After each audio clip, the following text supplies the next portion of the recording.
Bom, meu nome é Marcos Abraão Gilberto, Abraão de mamãe, Gilberto de papai.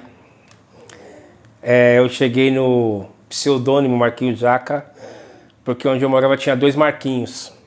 E eu comecei a engordar, adquirir esta forma redundante que eu tô agora. Naquela época eu já estava, né? Eu era mais forte que o outro Marquinho era franzino, continua sendo. E falaram que eu estava parecendo uma jaca. Aí todo mundo perguntava, cadê o Marquinho? Eu falava, que Marquinho? O Marquinho Jaca. Aí ficou Marquinho Jaca. Sou vaso ruim de quebrar, eu sou madeira de lei, sou malandro respeitado, nos lugares que passei, embora gente. Sou vaso ruim de quebrar, eu sou madeira de lei, sou malandro respeitado, nos lugares que passei. Como eu comecei a levar profissionalmente, bom, já nos meus 18 anos, eu já tocava como músico profissional, eu fazia banda pro grupo que eu acabei fundando, depois eu fui pra banda, que é o Pé de Moleque, a gente trabalhava muito. E naquela época, nos finais de semana que a gente trabalhava, eu já acabava ganhando mais do que quando eu trabalhava. Meu primeiro trabalho foi como office boy. Depois dos meus 18 anos, eu virei vendedor e eu ganhava mais com a música do que com as vendas. E chegou uma hora que eu não dava mais para conciliar, que eu comecei a tocar praticamente de segunda a segunda, não com o Pé de Moleque, com outras coisas. Naquela época tinha um monte de pagode do Alpendre, pagode do Terra Brasil, pagode do Mistura Brasileira. E a gente tocava segunda a segunda. E o dinheiro que eu levantava naquela época, trabalhando com música, eu ganhava mais do que o meu trabalho de vendedor. E chegou uma hora que não deu mais para conciliar, porque a gente chegava em casa às 5 horas da manhã e tinha que trabalhar no outro dia cedo. Eu estava podre para trabalhar no outro dia cedo como vendedor, e ainda eu pegava um banco que nesse trabalho de vendas que eu trabalhava, era eu e um primo meu, Kleber Alexandre, e a gente tinha um truque lá, que um chegava mais cedo, outro chegava mais tarde. Eu chegava depois do almoço, mas só que chegou uma hora que não tinha mais. E na verdade essa empresa que eu trabalhava como vendedor acabou fechando. A empresa fechou, eu não senti tanta falta do mercado de trabalho formal assim, e eu fui viver da música. Aí eu fui estudar. Meu primeiro professor foi o José Nário Mascarenhas, que puxava minha orelha para me aprender música mesmo, que a gente era músico prático, tocava na rua, mas não tinha estudo. Depois eu fui estudar o José Nário me levou. Aí daí pra frente não parei mais.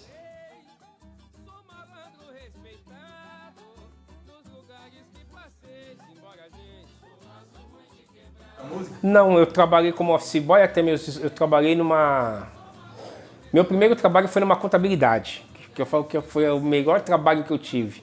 E não era pelo dinheiro não, que eu ganhava mal pra caramba, sofria muito, mas foi o lugar que eu mais aprendi, que era uma contabilidade lá na Praça Oswaldo Cruz, no comecinho da Avenida Paulista. Chamava Otatic, é isso. O-T-A-T-I-C, Otatic, contabilidade. Depois da Otatic eu fui trabalhar no Itaú. Eu trabalhei no Itaú, no SEIC ali na Conceição, Centro Empresarial Itaú Conceição. Trabalhei lá também durante um ano. Depois que eu saí do SEIC, eu fui trabalhar na Marítima Seguros, como office boy também. Trabalhei acho que um ano na Marítima, não passava de um ano no serviço. Um ano na Marítima Seguros, e depois eu trabalhei numa advocacia. Trabalhei numa advocacia, e depois eu trabalhei também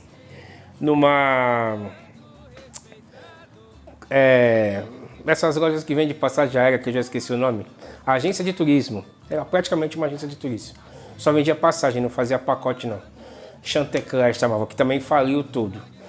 Aí depois dessa que eu fui virar vendedor. Aí eu já tinha os 18 anos, já estava conciliando a música e o trabalho. E daí pra frente eu só trabalhei com música. Sou malandro respeitado, nos lugares que passei. Sou malandro respeitado, nos lugares que passei. Fala um pouco um versus o outro. O Marcos Abraão versus o Marquinhos Jaca. Bom, o Marcos Abraão é um cara mais direitinho, quando tem que ser. E o Marquinhos Jaca era mais à vontade. O Marcos Abraão, ele é mais sério. E o Marquinhos Jaque, ele é mais descontraído, vamos dizer assim. Mais livre, mais solto. O Marcos Abraão é um cara mais sério. E o Marquinhos Jaque é um cara mais porra louca. Eu sempre pedi a Nossa Senhora do Partido Alto a inspiração para os bambas do morro e também do asfalto. É música. A música que junta os dois personagens, que quase o Zé Carito e o Caliba bastante. A música que me faz sério, que me faz brincalhão, com a hora que tem que ser sério, tem que ser sério. A hora que a gente tá em hora de divertimento é divertimento, mas é a música que é o grande elo. Arroz e Feijão é uma parceria minha e do André Ricardo, lá do André Ricardo, intérprete do Tatuapé. A gente teve a ideia de fazer essa música. Na verdade, eu me aproprio muito da composição dos meus parceiros. Ele começou a cantar esse Arroz e Feijão para lá, Arroz e Feijão para cá, já com uma melodia pronta. E nós que somos compositores que estamos saindo por aí para divulgar música, que não tem nenhuma notoriedade, a gente saiu aí pelas rodas de samba, pelas comunidades, e chegava em alguns lugares, a rapaziada estava batendo o instrumento mais alto do que a voz.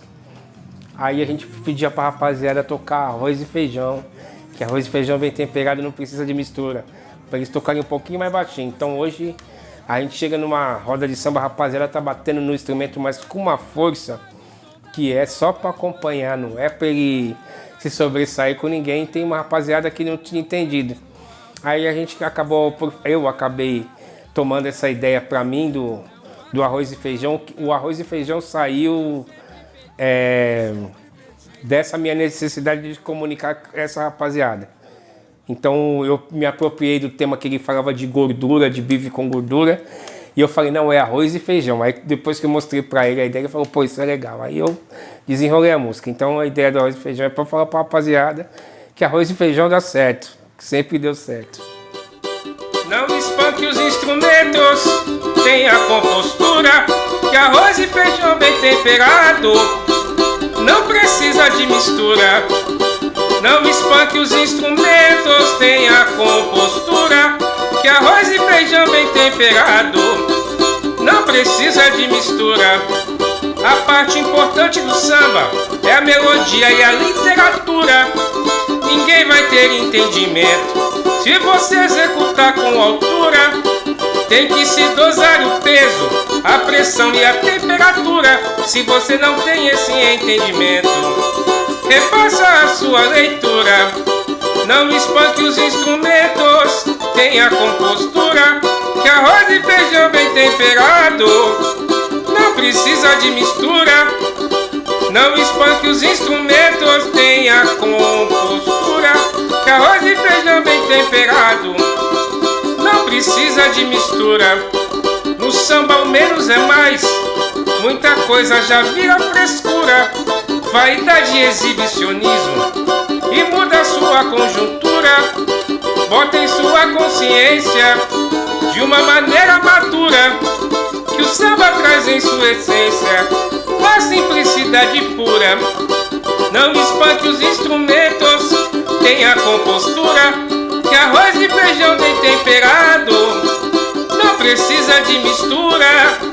Não espanque os instrumentos, tenha compostura, que arroz e feijão bem temperado não precisa de mistura. É na cadência do samba que está a sua formosura. Tem que ter malemolência e bom jogo de cintura. Ouça quem é referência, quem tem mesmo envergadura. Escute quem tem sapiência, pra não deturpar a cultura. Não espanque os instrumentos, tenha compostura, que arroz e feijão bem temperado não precisa de mistura. Não espanque os instrumentos, tenha compostura, que arroz e feijão bem temperado não precisa de mistura. Que arroz e feijão bem temperado não precisa de mistura. Que arroz e feijão bem temperado não precisa de mistura. Tá bom, eu tô lendo muito, tô fazendo uma pós-graduação agora de arranjo, então estou lendo muita coisa musical. Mas eu gosto muito de ler biografias. Eu não tenho, não sou ávido por leitura. Tem leituras específicas que eu gosto de ler. Não é tudo que eu leio. Eu gosto de biografia, gosto de história, de história do país, histórias de outros povos, histórias da música, história de outros tipos de música, como isso se deu, essas coisas me interessam muito. E coisas ligadas à cultura. A cultura de povos, essas leituras eu gosto de fazer. São as coisas que eu devo ter lido. Eu acho que o último livro que eu li foi um livro, inclusive, que eu ganhei do Maurinho de Jesus, que é um dicionário banto, que é do Ney Lopes.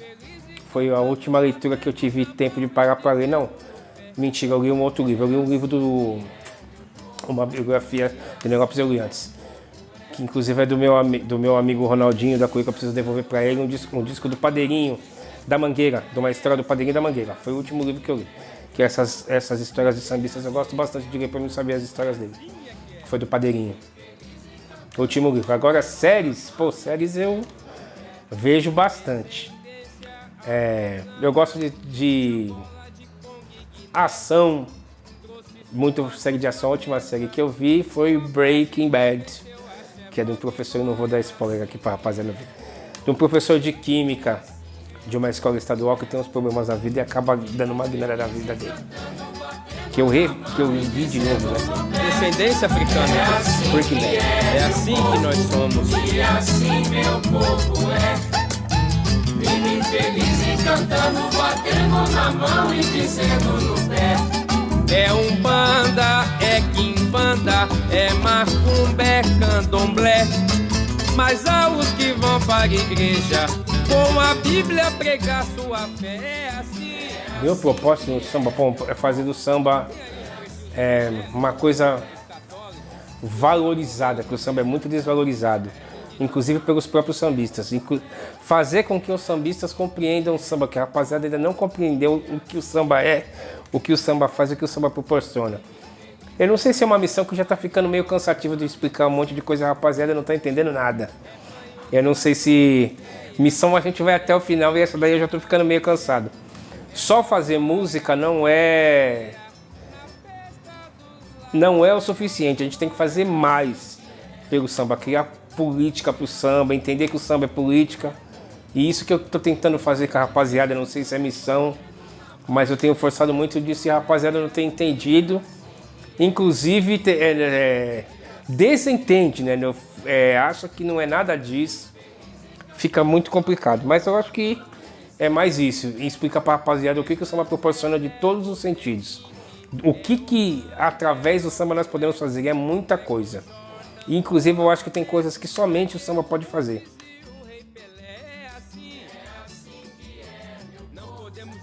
O Dito Preto Mutreta eu fiz sozinho. O Dito Preto Mutreta é um personagem que pode ser baseado em fatos reais, que eu já devo ter me deparado com pessoas assim. E eu gosto de criar crônicas, usar elementos que vêm na minha cabeça e pegar personagens da vida real e misturar. Coisa de compositor. O compositor é uma figura meio louca. E a gente faz essas coisas, a gente pega histórias da vida real, transforma em personagens, ou pega personagens e às vezes transforma em pessoas da vida real. É isso. E o Dito Preto Mutreta é isso aí. É uma história que eu lembrei também de um personagem do Neila Torraca. O Neila Torraca tem dois personagens semelhantes. O Neila Torraca tinha eu não lembro que série que era, que ele era um caixeiro viajante, que ele também tinha 3 esposas. E tem um personagem também do Osmar Prado, que chama Tabaco, que eu também não lembro a novela que era, que ele também tinha 3 mulheres. Aí essas coisas ficaram divagando na minha cabeça, eu peguei e criei. Mais ou menos, é o Dito Preto Mutreta.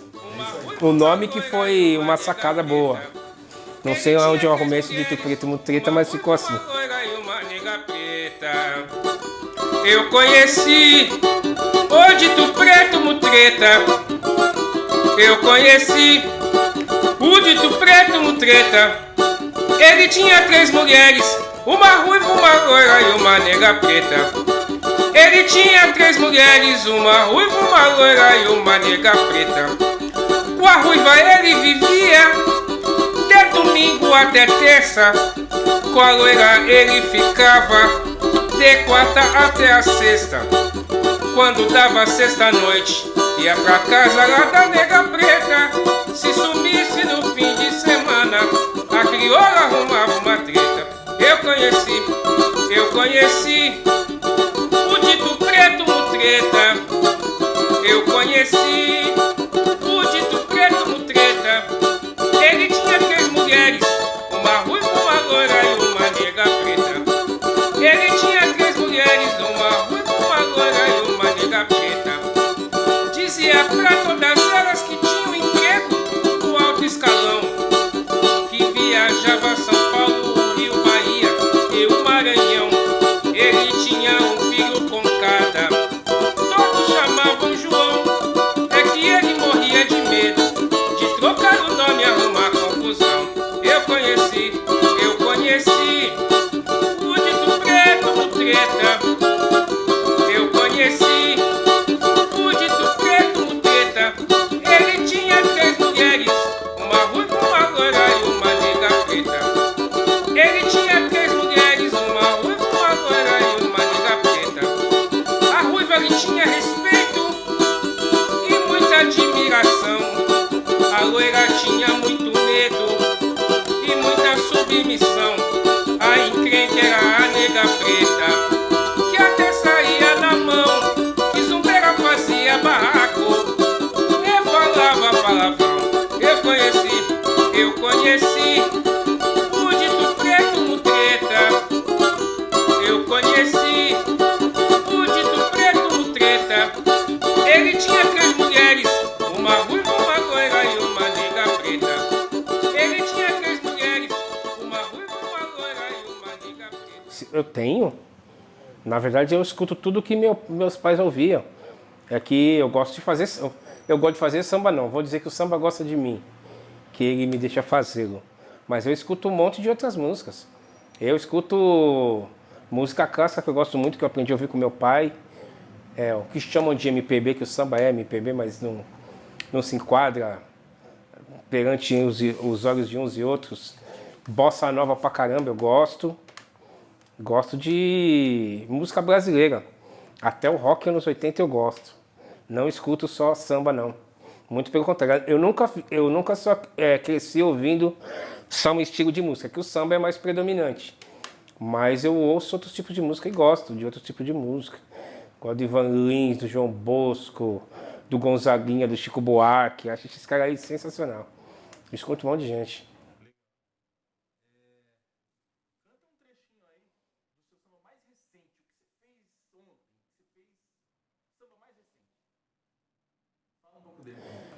O samba mais recente que eu fiz, eu não vou lembrar, vou ver se eu lembro a letra. Eu tô com essa crise de asma, esses dias que tá seco pra caramba, eu fui parar no hospital. E eu acabei fazendo uma letra que já tem uma melodia já pré-definida, preciso resolver, pro pessoal que trabalha na área da saúde. Então, o dia que eu fui pro hospital, eu cheguei lá agonizando, eu fui muito bem atendido. E a moça estava me atendendo, eu sei respirar, eu peguei o celular e comecei a escrever música, escrevendo.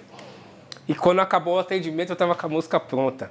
O último samba, que é um samba que já se definiu como samba, é um samba que eu fiz para o pessoal que trabalha na área da saúde. Eu não vou lembrar ele todo. Deixa eu ver se eu lembro o final da letra.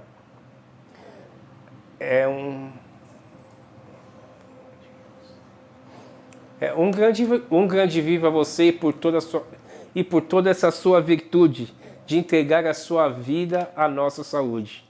Que são as pessoas agora que estão na linha de frente dessa pandemia louca aí. Que, inclusive as que estão mais falecendo são essas pessoas. E como eu fui bem tratado, eu não tenho nada para dar, o que a gente dá é música. Aí eu acho que mais um tempinho aí, sai uma música aí, eu boto aí pro pessoal ouvir. Legal. Mas é pro pessoal da saúde. Alô, gente boa, vamos formar a roda pra gente cantar um batuque aí. Todo mundo na disciplina. Alô, gente preta, começou remandiola. Din, din, din, lá vai cavaco. Dom, dom, dom, falou viola. Din, din, din, lá vai cavaco. Dom, dom, dom, falou viola. Alô, gente preta, começou remandiola. Aí tá certo. Um deserto que eu já passei. Bom, eu sou muito fechado em algumas coisas. Eu não conto muito as coisas para as pessoas. Eu tenho o meu jeito de lidar com as coisas. E eu sou assim porque eu me recupero melhor quando eu resolvo as coisas comigo sozinho. Então eu não exponho muito os meus problemas, eu não costumo comunicar para ninguém. E eu mesmo me recupero das coisas que eu tenho sem falar para ninguém melhor do que quando eu falo para alguém. Porque eu acabo comentando com alguém, as pessoas acabam comprando a minha dor. E eu não gosto que as pessoas comprem minha dor, entendeu? Que aí eu sei que elas vão sofrer o meu sofrer, e eu não quero que a pessoa sofra o meu sofrer. Então o meu deserto é mais isso das coisas que eu tenho, aflições. Mas a coisa mais difícil que eu acho que eu não vou sair nunca vou me recuperar. E também não quero. Acho até que é uma dor que me faz... Nunca vi falar disso, mas é uma dor que me dá uma nostalgia. A morte do meu pai. Depois que eu perdi meu pai, eu fiquei meio descabelado. Não sei se vai ter recuperação. Eu compreendo a partida, mas eu me sinto muita falta dele. No mais a gente vai levando. Mas acho que é coisas da vida que acontecem. Que eu me dou bem com os problemas.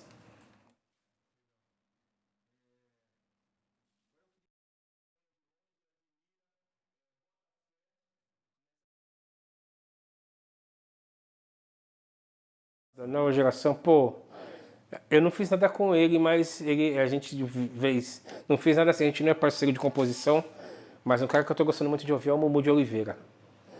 O Mumu de Oliveira Preto, segundo ele se denomina. Eu acho ele sensacional, que as músicas dele são muito viscerais. O Mumu capta o universo, inclusive as coisas que a negritude sofre, que a mulher sofre, que a mulher negra sofre, e consegue transformar isso em música de uma maneira que eu acho que ele nem tem noção, porque ele mesmo fica emocionado quando ele começa a cantar as músicas dele. Então é um cara que tem me chamado muita atenção, é o Mumu de Oliveira, Preto. Dessa geração agora, a gente não tem nada junto, a gente trabalha, faz algumas coisas juntos, mas a gente nunca sentou e escreveu nada junto.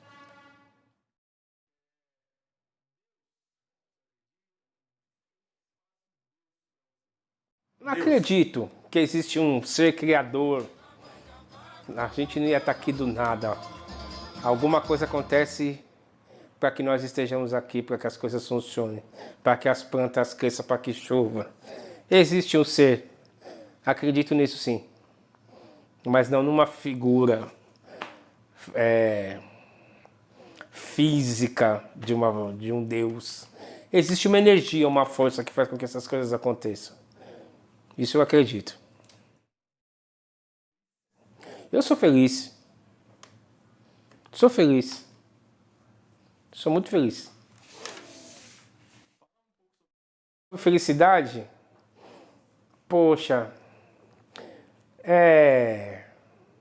Depois de todas as coisas que eu passei, eu acordar de manhã e estar vivo, cara. Eu tô feliz pra caramba.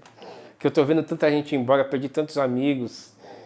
Eu acordo, tô vivo, almoço, janto. Pô, a maioria dos que a gente pode torcer para que estejam bem também, perdi alguns, mas a gente vai vivendo. Eu acho que eu não tenho grandes expectativas de felicidade, a não ser acordar vivo, ver minha filha, ver minha família bem, ver meus amigos bem.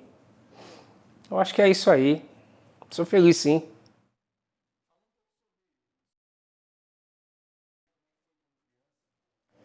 Cara, meus pais se separaram logo cedo. Logo cedo assim da minha idade. Eu tinha 6 anos quando os meus pais se separaram. E foi uma separação muito conturbada, a do meu pai e da minha mãe. E isso daí gerou muitas sequelas, inclusive eu acho que mais nas minhas irmãs do que em mim, que eu era o filho caçula, eu era mais protegido. Mas as minhas irmãs carregaram um fardo bem pesado dessa separação.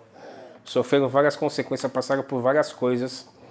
E eu era mais protegido por todos. Minha mãe me protegia, minhas irmãs me protegiam, meu pai me protegia. Então foi uma coisa assim que foi meio... Até os meus 6, 7 anos eu tinha uma vida familiar bastante saudável. Depois da separação foi bastante complicado.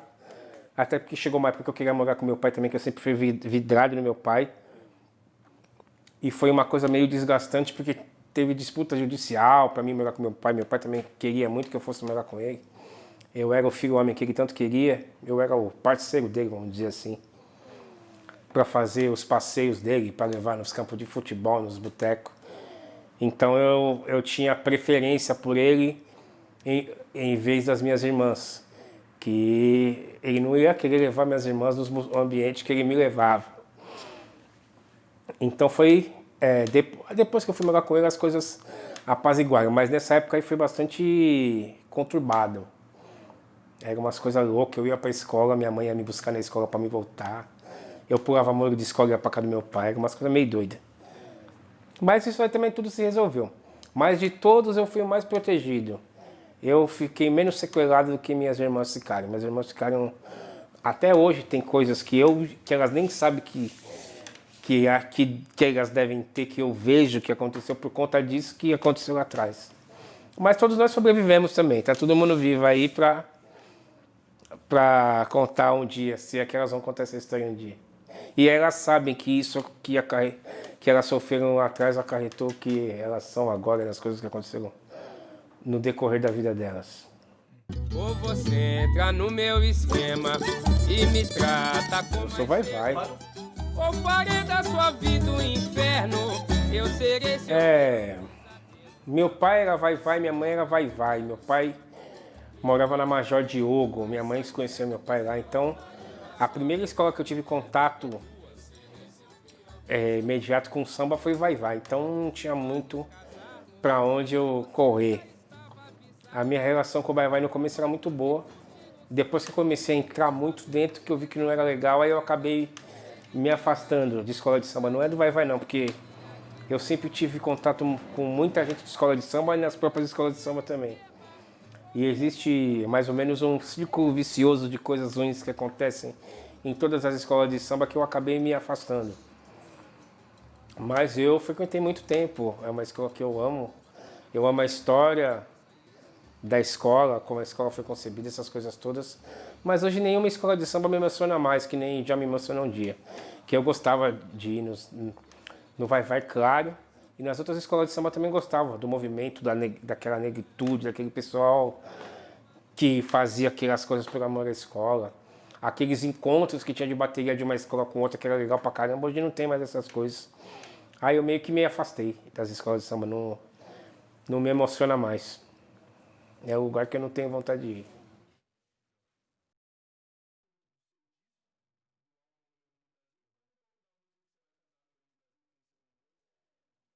O número 1 do Brasil, falando em escola de samba, eu fiz esse samba com o Reinaldinho que era do Grupo Sensação, que inclusive é camisa verde. Ele me deu a ideia desse samba e eu também meio que me apropriei, ele curtiu também a ideia. E eu comecei a cantar muito esse samba no Camisa Verde. No Camisa Verde de segunda-feira tinha uma roda de samba lá que chamava Barra Funda Estação do Samba, que foi onde eu conheci o Ricardinho Laria, que depois a gente fundou o Terreiro de Compositores. No Barra Funda Estação do Samba, a ideia também era a rapaziada cantar samba autoral. E eu cheguei com esse samba lá do número 1 do Brasil, o pessoal curtia pra caramba esse samba. E eu comecei a cantar esse samba. E daí em diante o pessoal falou, pô, vamos gravar esse samba é legal e tal. Aí eu fui uma vez eu tinha feito esse samba e tinha feito um samba que tá nesse mesmo disco que chama O Pior Pesadelo. Eu fui no Aldo Borogodó. A Railídia Carvalho, tomara que seja Carvalho, eu acho que é a Railídia, não sei se o sobrenome dela é Carvalho. Ela fazia uma roda de samba lá e ela me convidou para ir. E nesse dia ela me chamou para cantar um samba e pediu para me cantar um samba autoral. E eu cantei um samba que chama-se O Pior Pesadelo, que é um samba que eu fiz para um cara que mora perto de casa lá. E eu cantei esse samba e todo mundo curtiu o samba. Aí uma moça perguntou pra mim, aí, onde que eu acho esse samba? Eu falei, você não acha, eu não gravei em lugar nenhum. Aí ela falou, pô, você devia gravar esse samba. Aí me veio a ideia de fazer um disco, já com as composições que eu tinha. E essa música número 1 do Brasil era muito latente. E eu dei a ideia de fazer esse CD. Eu tive a ideia de fazer esse CD, que chama-se Número 1 do Brasil, e dei esse nome, o nome dessa música pro CD. Aí que o CD começou a ser construído, nessa época de Estação Barra Funda.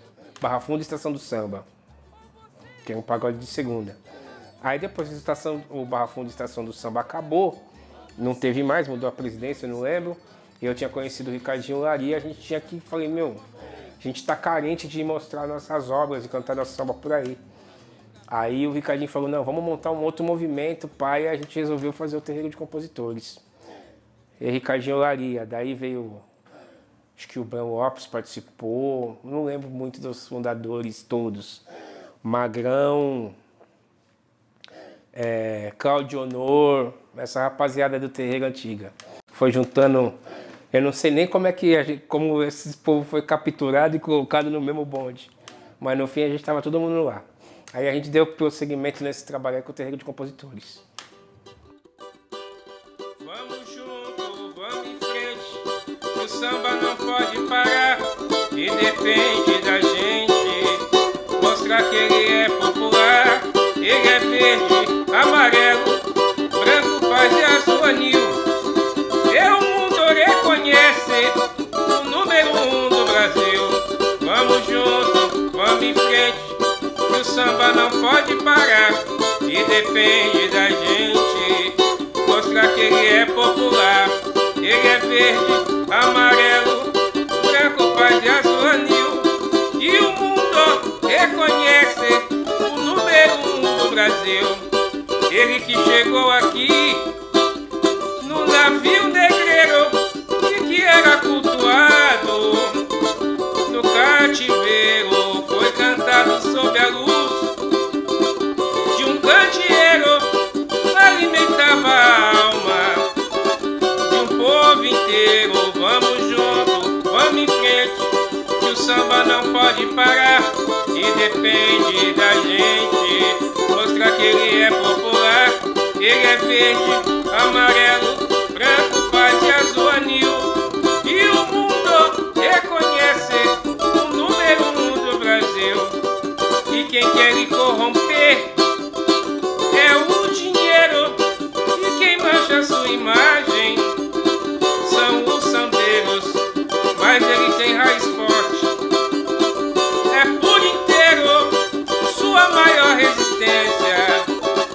Os partideiros, vamos juntos, vamos em frente, que o samba não pode parar, e depende da gente mostrar que ele é popular. Ele é verde, amarelo, branco, paz e azul anil. E o mundo reconhece o número 1 do Brasil. E sua maior festança em fevereiro, é no restante do ano, é nos terreiros, e vem sempre embalado por um pandeiro. A gente nunca se entrega, somos guerreiros. Vamos juntos, vamos em frente, que o samba não pode parar, e depende da gente mostrar que ele é popular. Ele é verde, amarelo, branco, paz e azul anil. E o mundo reconhece o número 1 do Brasil. E o mundo reconhece o número 1 do Brasil. E o mundo reconhece o número 1 do Brasil. É só. Bom, primeiro São Paulo tem um complexo de vira-lata. A gente não se gosta. A gente gosta mais de todo do mundo inteiro, mas não gosta do sambista de São Paulo. Precisamos primeiro nos gostar, nos entender. O Rio de Janeiro sempre foi um grande polo cultural. Então, por conta disso, não falo nem só da música, em tudo eles estão um pouco mais para frente. Da parte técnica, na parte de gravação, de outras coisas mais, que a rapaziada aqui também já está aprendendo bastante. eu acho que a gente tem muito a aprender com o Rio de Janeiro nesse sentido. Mas em relação a samba, São Paulo, até por ter essa mente mais consumidora da cultura num todo, a gente não regionaliza muito samba de lá, samba de cá é samba, a gente vai lá e come. Então eu acredito que aqui a rapaziada tá construindo e fazendo samba com maior propriedade, porque a gente estuda bastante. A gente não tem melindres de pegar o samba e ouvir o samba de todo mundo. Então a gente sabe as linguagens regionais que tem, do samba da Bahia, do samba de Minas Gerais, do que chamam de samba paulista, que para mim o samba paulista é um samba rural, não tem nada a ver com o pagode 90, que é uma outra coisa que acabaram ficando estigmatizado. O samba paulista é uma outra parada que São Paulo consome. E São Paulo tem esses braços abertos para receber todo mundo. E nem sempre o resto do mundo está com os braços abertos para receber São Paulo. A gente é discriminado em alguns lugares só por ser paulista. Ah, é paulista, é isso e aquilo. Não... Inclusive já vem muito o pessoal de outros lugares vem para cá e fala que aqui nem samba existia. Depois que eles têm contato e vê que tem samba, que tem sambista, que tem compositor, que tem músico. Então São Paulo é uma cidade grande do ponto de vista geográfico, que tem sambista de ponta a ponta, tem modelos de samba de ponta a ponta, que aqui a gente consome samba de tudo quanto é lugar, que aqui a gente tem bastante informação do samba de outros lugares que as pessoas não veem somente como trabalho de viver de samba, que as pessoas estudam samba mesmo por entender como cultura. E a gente precisa acabar com isso de entender o Brasil segmentado na parte do samba. O samba é cultura negra. Ela se dá de formas diferentes, mas é cultura negra. Todo mundo tem que saber do samba no geral. Não adianta você achar que seu samba é mais bonito que os outros são mais feios. Escute os outros, entenda como é que é, por que foi feito daquela forma. E eu acho que São Paulo ganha nisso. E eu acho que a única coisa que a gente está um pouquinho atrasado, que já está inclusive já equiparando, até porque o Rio de Janeiro começou primeiro isso com gravações de samba, que tem equipamentos melhores, tem técnicos e pessoas da área técnica que fazem isso melhor do que aqui no Rio de Janeiro. No mais, São Paulo não está devendo mais nada para ninguém. O resto a gente tem bala para trocar aqui.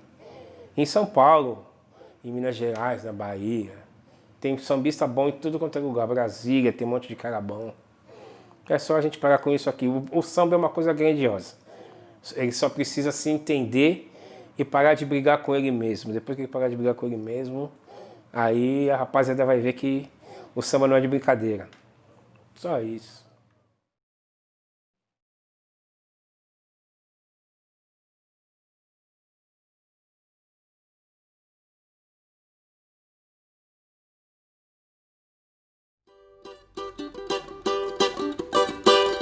Vamos junto, vamos em frente, o samba não pode parar, e depende da gente mostrar que ele é popular.